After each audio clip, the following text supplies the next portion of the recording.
Kaleshwaram SEC నూనె శ్రీధర్ని 5 రోజుల కస్టడీకి అనుమతి ఇచ్చింది ఏసీబీ కోర్టు. ఆదాయానికి మించిన ఆస్తుల కేసులో అరెస్ట్ అయిన నూనె శ్రీధర్ ప్రస్తుతం చెంచల్గూడ జైల్లో రిమాండ్ ఖైదీగా ఉన్నారు. ఏసీబీ సోదాల్లో శ్రీధర్ అక్రమాస్తులు అధికారులు భారీగా గుర్తించారు. శ్రీధర్ని కస్టడీలోకి తీసుకొని అక్రమాస్తులపై పూర్తి వివరాలు రాబట్టనున్నారు ఏసీబీ అధికారులు. బంజారాహిల్స్ ఏసీబీ కార్యాలయంలో 5 రోజుల పాటు నూనె శ్రీధర్ని ఏసీబీ అధికారులు విచారించనున్నారు. దాదాపు 200 కోట్ల రూపాయల విలువైన ఆస్తుల్ని గుర్తించింది ఏసీబీ. ఈ సోదాల్లో లభించిన డాక్యుమెంట్ల ఆధారంగా శ్రీధర్ బినామీలను గుర్తించే పనిలో అధికారులున్నారు. శ్రీధర్ బ్యాంకు లాకర్లను కూడా ఏసీబీ అధికారులు తెరవనున్నారు. కస్టడీ విచారణలో మరిన్ని ఆస్తులు బయటపడే అవకాశం ఉందని తెలుస్తోంది. మరింత సమాచారం విచారణకు సంబంధించి మా ప్రతినిధి సునీల్ అందిస్తారు. సునీల్,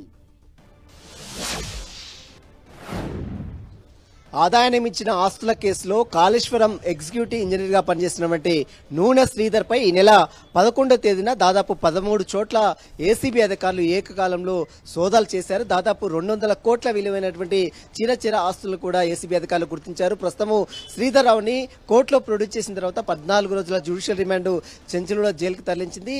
ఇక ఈ రోజు అంటే శ్రీధర్ రావుని మొత్తం కూడా ప్రశ్నిస్తే మరిన్ని విషయాలు వెలుగులోకి వస్తాయని ఏసీబీ అధికారులు గతంలో కస్టడీ కోరిన నేపథ్యంలో ఏసీబీ కోర్టు శ్రీధర్ రావుని 5 రోజుల పాటు కస్టడీ కనిపించింది. ప్రస్తుతం నూనె శ్రీధర్ ని చెంచల్గూడ జైలు నుంచి మరి కాసేపులోనే ఏసీబీ అధికారులు కస్టడీలో తీసుకొని విచారించి పూర్తిగా అతని యొక్క స్టేట్మెంట్ కూడా నమోదు చేసుకునే అవకాశం. మరోవైపు నూనె శ్రీధర్ సంబంధించినటువంటి ఆస్తులు సంబంధించిన డాక్యుమెంట్స్ తో పాటు అతను సంబంధించినటువంటి ఆర్థిక లావాదేవీలపై కూడా పూర్తిగా కూపీలా ఉంది. మరోవైపు బ్యాంక్ లాకర్స్ కూడా ఈ రోజు ఓపెన్ చేసే అవకాశం ఉంది.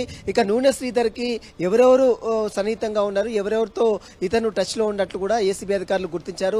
వారికి సంబంధించిన వివరాలపై కూడా పూర్తిగా కూపీలాగే అవకాశం ఉంది. కాళేశ్వరం ప్రాజెక్టు విషయంలో ఇతను ఈగా అంటే ఎగ్జిక్యూటివ్ ఇంజనీర్ గా పనిచేశాడు.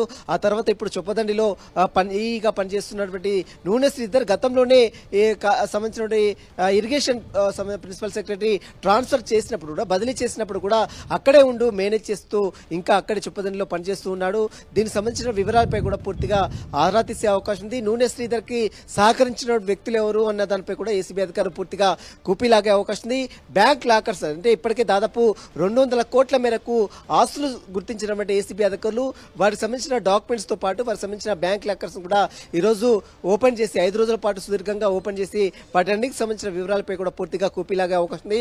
మరి కాసేపులోనే నూనె శ్రీధర్ని చెంచల్గూడ జైలు నుంచి కస్టడీలో తీసుకుని అతనికి వైద్య పరీక్షలు నిర్వహించి బంజారాహిల్స్ లో ఉన్నటువంటి ఏసీపీ కార్యాలయానికి తరలించి అక్కడ 5 రోజుల పాటు ఏసీబీ అధికారులు విచారించే అవకాశం. సుమా, అంటే నూనె శ్రీధర్ బినామీలు కూడా ఉన్నట్లు తెలుస్తోంది కదా, అంటే దానికి సంబంధించి కూడా విచారణలో ఉండబోతుందా? అంటే ఓవరాల్ గా ఎలాంటి ప్రశ్నలు సంధించే అవకాశం కనబడుతుంది? ఎందుకంటే కొన్ని ఎవిడెన్స్ కూడా వాళ్ళ దగ్గర ఉన్న నేపథ్యంలో. ఖచ్చితంగా నూనె శ్రీధర్ తన ఆస్తులతో పాటు తన బినామీ పేర్లతో పెద్ద ఎత్తున ఆస్తులు కూడబెట్టారని ఏసీబీ అధికారులు ఇప్పటికే గుర్తించారు. మనం చూడొచ్చు, ఈ నెల 11వ తేదీన 13 చోట్ల ఏకకాలంలో నూనె శ్రీధర్ నివాసాలతో పాటు తనకు సంబంధించినటువంటి బంధువుల నివాసాలు కూడా ఏకకాలంలో సోదాలు చేసి 200 కోట్ల మేరకు ఆస్తులను గుర్తించారు. మరోవైపు భారీ ఎత్తున బంగారు ఆభరణాలు, మరోవైపు ఫ్లాట్స్, అదేవిధంగా కొన్ని వెంచర్స్ కూడా ఏసీబీ అధికారులు గుర్తించారు. మరోవైపు ఇతను బినామీ ఆస్తులకు సంబంధించిన వివరాలపై కూడా నూనె శ్రీధర్ ని 5 రోజుల పాటు సుదీర్ఘంగా ప్రశ్నించే అవకాశం ఉంది.